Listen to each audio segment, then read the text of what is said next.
Alors que le festival Les Perséides bat son plein, nous recevons aujourd'hui son directeur de la programmation, Guillaume Wallen, pour faire le point sur cette 17e édition. Il nous fait part de ses impressions à mi-parcours sur une programmation qu'il juge de grande qualité, marquée par de nombreux films en primeur, une collaboration spéciale avec la Louisiane et un hommage à l'acteur Roy Dupuis. Guillaume Wallen nous partage ses coups de cœur de cette semaine intense et chaleureuse dédiée au cinéma d'auteur. Quand vous avez fait le lancement de la programmation, tu avais nommé, bon, je ne sais pas si c'est tes mots exacts là, mais c'était comme un peu ton coup de cœur de cette année, était comme particulier par rapport, c'est ce que j'ai compris quand tu t'es exprimé. Et dans le fond, ce que je comprends, c'est que quand tu vas chercher de la programmation pour l'offrir à un festival comme ça, c'est comme donner aussi une partie de toi-même un petit peu. Alors, je voulais quand même t'entendre un peu sur comment tu te sens quand tu viens offrir, entre guillemets. Je sais que vous êtes toute une équipe là, mais quand même en tant que directeur de la programmation. Et là, on est à mi-festival d'offrir la programmation. Qu'est-ce qu'elle a de particulier pour toi cette année? Bien, cette année, je trouve que on laisse la chance, on donne la chance aux cinéphiles de découvrir des films en primeur. Il y a une compétition officielle, je trouve, de grande qualité cette année, avec 10 films qu'on découvre avant leur sortie nationale au Québec, même peut-être même internationale, des films qui ont souvent circulé seulement en festival avant de les voir en salle. Donc cet aspect-là pour découvrir des films et faire rayonner le festival autrement avec sa sélection officielle, je suis très fier, très content. Et aussi, bon, c'est sûr qu'il y a des coups de cœur, il y a des cartes blanches, des moments où je laisse vraiment ma cinéphilie puis mon amour pour le cinéma s'exprimer à travers les films. Par exemple, le film d'ouverture qui était gaspésien, une œuvre méditative. C'est un film audacieux quand même pour débuter un festival parce que c'est très lent. D'un point de vue formel, ouais, pardonnez-moi l'anglicisme, c'est challengeant. Alors pour cet aspect-là, je suis très content. Puis le public a vraiment répondu, a bien aimé le film, a répondu présent et a témoigné son grand amour du film. Et puis pour le film de clôture, les grandes amitiés du cinéma qu'on souhaite mettre de l'avant. Depuis quelques années, on collabore avec le Festival Cinéma de Bayou, qui est à Lafayette, en Louisiane. On propose des courts-métrages gaspésiens là-bas avec une délégation gaspésienne. Et on n'a jamais réussi à les avoir avec nous. On les a souvent invités. Ça n'a jamais fonctionné. Et là, cette année, ils répondent présents. Et on propose un film à titre de film de clôture qui se nomme Pointe-Noire, qui se déroule dans les communautés cajuns de la Louisiane avec nul autre que Roy Dupuis, qui interprète le rôle principal. Alors justement, cette célébration-là des échanges cinéma gaspésien, cinéma louisianais qui présente différents visages de la francophonie ici en Amérique du Nord, c'est formidable. Ça, je suis vraiment content. Et sinon, il y a plein d'autres activités qui sont vraiment plaisantes. Bon, je veux que ça soit un lieu vivant qui attire toutes sortes de personnes. Donc, il y a une soirée quiz qui se déroule ce soir. Sinon, une soirée karaoké, donc beaucoup plus festif. Et il y a des lancements. Il y a beaucoup d'activités qui tournent autour du cinéma qu'on propose. Par exemple, mercredi matin, on a fait un grand entretien avec Odile Tremblay, qui est membre de notre jury long-métrage. On est revenu sur sa carrière, sur ses grands coups en tant que critique.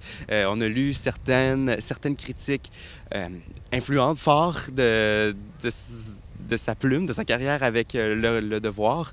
Et ça, c'était vraiment formidable. Des beaux échanges. Les gens sont vraiment heureux. Mais surtout, ce qui est bien avec le festival, je trouve, c'est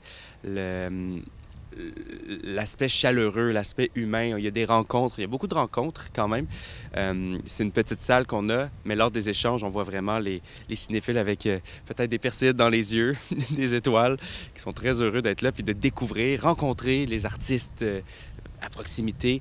Et il va y avoir la ciné-croisière aussi qui va avoir lieu samedi, dans laquelle on célèbre la carrière de Roy Dupuis. On va aborder certains des films phares, son éclosion nationale avec Les filles de Caleb, et puis ses rôles forts comme par exemple Maurice Richard, il y a le général Roméo Dallaire dans l'adaptation du livre J'ai serré la main du diable. Donc, il y a plein de moments forts, je trouve, cette année. Donc, c'est pour ça que je suis vraiment content. Il y a quelques moments de repos, mais très peu. J'ai pas donné beaucoup de chance à l'équipe cette année. Ben justement, parle-nous un peu, parce que tu n'es pas tout seul. Il y a toute une équipe derrière ça, surtout durant cette semaine-là. Vous êtes combien, là, justement, à virevolter autour? Là, je pointe la bâtisse ici, mais je sais que c'est particulier aussi parce que vous êtes à Gaspé aussi et à Lens-à-Beaufils, il me semble. Oui, tout à fait. On est dans 3 lieux cette année, à Gaspé, Cinéma Le Cube, la vieille usine à Lens-à-Beaufils pour les courts-métrages, qui est devenue notre nouvelle maison du court-métrage, et aussi ici au Centre d'art. Donc, nous ne sommes pas très nombreux. C'est sûr, à la vieille usine, il y a Jean-Pascal Langlois et Justin Lepitre qui s'occupent vraiment de ce lieu-là. Ici au Centre d'art, bon, c'est notre quartier général, donc il y a plus de gens. C'est là qu'on accueille les invités. C'est aussi, je trouve ça bien parce que le Centre d'art, c'est un bâtiment mythique, transformé en Centre d'art dans les années 50. Puis, il y a un charme tellement, tellement mignon ici, avec l'aspect lounge, la salle de cinéma et tout. Donc ici, c'est là qu'il y a le plus grand nombre de personnes. Il y a Ariane Bellil qui gère la coordination, la logistique et le camp de jour jeunesse aussi qu'on a cette semaine, qui est quand même beaucoup de travail. Il y a Faye Wong Gallery qui gère l'accueil des invités, le site web, la programmation aussi qui m'aide beaucoup. Donc vraiment, on n'est pas beaucoup, mais je suis vraiment fier de l'équipe. Puis parle-nous un petit peu de l'aspect, parce que qui dit festival, on parle de prix aussi, et je sais qu'il y a un jury qui travaille à visionner les films. Est-ce que ça se fait tout là durant la semaine? Puis il me semble il va y avoir à un moment donné une remise de prix durant le festival. Oui, tout à fait. Il y a 5 membres du jury, dont un président qui est Emmanuel Schwartz, grand comédien, metteur en scène, réalisateur. On a d'ailleurs présenté l'un de ses films, son dernier film, L'Avenir, à titre de film de préouverture. Donc, Emmanuel Schwartz, qui est là, Odile Tremblay, membre du jury long-métrage, ainsi que James DiSalvio, qui a réalisé beaucoup de vidéoclips dans les années 90 avec Jean Leloup, qui travaille sur un film dont j'ai peu de détails, qui est un genre de film, opéra très artistique, très curieux de voir. Puis aussi qui a fondé le groupe Brandvan 3000. Et puis pour le jury court-métrage, il y a Karine Leblanc, qui est une artiste multidisciplinaire de la région, d'ici, de Percé. D'ailleurs, que j'ai rencontrée en Louisiane. On avait présenté un de ses films qu'elle a produit, qui se nomme Résonance, réalisé par Lucille Paris-Canet. Donc, qui a une main un peu dans le cinéma. Et aussi Rachel Monnier, qui est une artiste d'ici également, qui a fait des courts-métrages d'animation dans les années 2000. Donc, elles, en fait, elles ont la tâche de regarder 37 courts-métrages à la vieille usine. Il y a 6 programmes de compétition officielle avec beaucoup d'artistes aussi invités. Donc, c'est vraiment une semaine intensive pour elles de visionnement. Puis aussi pour le jury long-métrage, c'est exigeant parce qu'il y a beaucoup de propositions audacieuses. C'est sûr, il y a du cinéma plus grand public en compétition officielle. Je ne vais pas les nommer, là, je ne vais pas teinter l'opinion des gens, mais ça varie. Il y a du cinéma d'animation, il y a du documentaire, il y a de la fiction internationale, québécoise. Il y en a vraiment pour tous les goûts. Puis pour terminer, je sais que les gens qui nous écoutent, ils vont sûrement voir ce reportage après le festival, mais j'aimerais quand même, si toi tu devais nous partager un coup de cœur, parce que toi est-ce que tu as tout visionné pour pouvoir offrir cette programmation en partie? Puis si tu avais un coup de cœur à nous partager d'un film, peut-être au moins un long métrage ou court métrage, c'est lequel que tu nommerais? Pour le coup de cœur, en fait, je vais y penser. Mais pour la programmation, oui, j'y travaille depuis l'année passée, parce qu'il y a certains films qu'on n'a pas pu présenter cette année, que là, on présente enfin 1 an plus tard. Donc pour ça, c'est une programmation qui est songée depuis quand même un bon moment. Je vais dans des festivals, il y a le Festival Regard au Saguenay de courts-métrages. C'est là que je fais le plein, vraiment, de courts-métrages. J'ai eu la chance d'aller en France aussi. On avait un partenariat l'année passée avec le Festival du film d'Amiens, qui est dans le nord-est de la France, près de la Belgique. Puis, j'ai pu voir vraiment du cinéma d'auteur audacieux là-bas, très lent peut-être, qui peut dérouter beaucoup de gens, mais j'ai trouvé ça vraiment formidable. Mais sinon, pour le coup de cœur, j'ai beaucoup aimé le film Köln 75, là, qui revient sur la création de l'album mythique de Keith Jarrett, grand pianiste jazz américain. Puis, ce film-là, un peu à la façon de Almost Famous, presque célèbre, de Cameron Crowe, réalisé en 2000, si ma mémoire est bonne, où on suit l'amour des...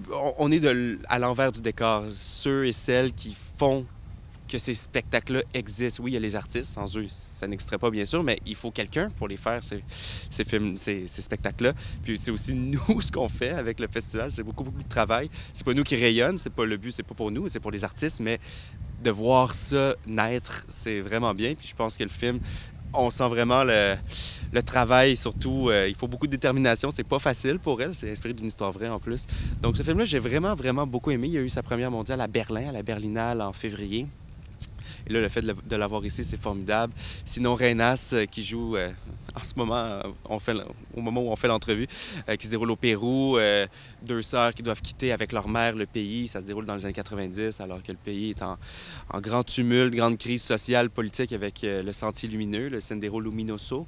Et là, c'est les au revoir entre émerveillement, grande crainte, angoisse, très touchant. Ouais, ça, c'est des bons coups de cœur pour moi. Il faudrait en nommer plein. Parce que comme tous ces films que tu cites, puis on voit bien que le festival, tu parlais tout à l'heure les termes de cinéma d'auteur, et puis c'est comme des films des fois plus lents, où c'est un rythme différent. Comment tu positionnes ce type? Parce que je vois ça comme, c'est sortir les gens un peu de, je vais nommer des termes, Netflix ou le Hollywood, ou le cinéma qu'on est habitué peut-être à voir ailleurs. Vous avez comme une mission un peu, j'ai cette impression-là de toucher les gens, mais autrement par le cinéma. Certainement. Le cinéma est en difficulté. Les gens vont de moins en moins en salle. Donc, et aussi, le cinéma d'auteur n'est pas celui qui rayonne le plus. Mais en festival, on est en salle, on n'est pas confiné, c'est pas le bon terme, mais on se réserve un moment, un temps pour voir du cinéma sur grand écran. Et c'est la meilleure façon de voir du cinéma d'auteur, ne pas être dérangé. Parce qu'en salle, on ne sort pas nos cellulaires, on reste vraiment avec le film et surtout avec des propositions plus exigeantes. C'est important d'être là et d'être vraiment avec l'écran. Donc, c'est une façon de découvrir le cinéma autrement, autrement qu'à la maison, que sur des plateformes, que sur le cellulaire ou l'ordinateur. Là, c'est vraiment un système de son surround 5.1 avec une qualité de projection de grande qualité. Oui, c'est pour ça que je trouve ça bien d'avoir une fenêtre aussi forte pendant 7 jours, c'est long, pendant le festival pour vraiment faire le plein de 7e art de cinéma d'auteur. En Gaspésie, bon, il y a quelques cinémas qui existent, mais surtout commerciaux. Il y a des ciné-clubs très pertinents, ils existent, Ciné-Lune à Gaspé, Ciné-Étoile à Carleton-sur-Mer. Mais ici, sinon, bon, c'est assez pauvre. Alors quand il y a des festivals comme Vue-sur-Mer, comme le nôtre, je pense que les gens sont très, très, très contents. C'est ça la mission. Puis je pense qu'on l'a réussi. Alors on jase, mais c'est le prochain film qui commence, alors on y va? C'est parti? Oui. On est parti.